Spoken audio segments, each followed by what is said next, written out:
You don't go for altruism and charity and do good and liberal and... No. And conservative. You might as well add it all. You don't like the conservatives either? No. Well, not today's conservatives. All right. I want to help people. I want to do good for other people. What's so bad about that? Nothing. If you do it by your own choice, and if it's not your primary aim in life, and if you don't regard it as a moral virtue, on those conditions, it's fine to help people if you want to. Why can't I think of it as a moral virtue? I mean, can't I take some vows for myself for doing all these good things? Because that would be cannibalism. Because that would mean that you preach altruism, which means not merely kindness, but self-sacrifice. It means that you place the welfare of others above your own, that you live for others for the sake of helping them, and that justifies your life. That's immoral, according to my morality. I don't understand why you have to be so harsh in your evaluation of those people.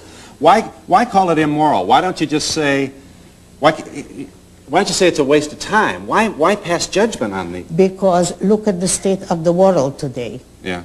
And you cannot be harsh enough on those who created it. And those who created it are the philosophers of altruism. It's those who preach self-sacrifice, selflessness, self-abnegation, all the anti-self theories, which means anti-man. All those who demand man's sacrifice, they have succeeded, and look at the results in the world. That's a theory or a way of life or a philosophic idea which is advanced by religions, that we should sacrifice for others. That's right. All right, I want to make sure I understand you, Miss Rand. Why is it so... I'm still not quite sure why you're so harsh on those who would sacrifice for other people. Because I look at them. Just look at them. Because they don't hesitate to sacrifice whole nations. Look at Russia. Communism is based on altruism. Look at Nazi Germany. The Nazis were more explicit than even the Russians in preaching self-sacrifice and altruism, and self-sacrifice for the state, for the folk, the people. Every dictatorship is based on altruism. Now you can't fight it by merely saying it's a difference of opinion. It's a difference of life and death. So your view is then, if we all became more comfortable with our natural tendencies, that is to say, selfishness, there would be less horror, less war, less Hitler? There wouldn't be any.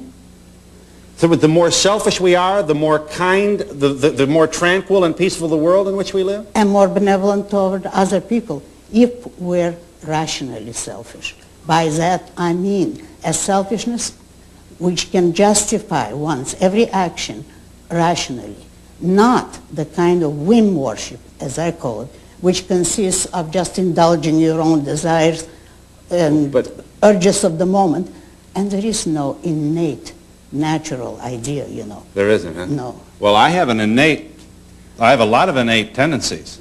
You think they're innate. You know what I would say? Check your premises. Check my premises? Yeah. Check the basic ideas behind any feelings that you might feel at the moment, and you'll see that your feeling comes from your premises, good or bad, but they held subconsciously, they will direct your feelings, and you will think it's innate, right, but it isn't. How do you avoid, let's take your thesis then and accept it now. I'm going to be selfish. You know what I'm going to do? I'm going to be real talented and charismatic, and I'm going to develop a lot of wealth, and I'm going to have a lot of money and a lot of banks, and pretty soon nobody's going to be able to compete with me because I've already purchased all my competitors. And now I have dictatorial power over people, and I can name the price of bacon or price of oil or whatever it is, the commodity I'm selling. You know, I agree with you that you're very talented and you could accomplish a great deal and already have, but you're talking about the impossible. In a free society, nobody can become a monopolist or a dictator. The system itself, the free market, will destroy you. How do you explain Mobil Oil, Exxon? How do you explain the prices that they're able to charge for? I think that they're stupid appeasers who get too little and put up with too much. Who? The oil companies? Yes. You Now, just here you have to let me explain. All right. If President Carter's own policy admits that we need the oil company and that the lack of oil is a serious national crisis, Right. which might lead to the stoppage of all industry. If that is what we need, by what right can we tell those men, go ahead and produce what we want, while we're insulting you, while we're trying to control your business, and while we're not leaving you that which you produced? Today, it's crudely obvious. If we need the oil companies, we have only one of two choices. Either we produce oil ourselves, and no government has ever done it or can do it, or we have to accept the oil companies' terms, pay them whatever they can get. The more they get, the more credit to them, because that means the country needs it and pays them. They have produced something needed by the people.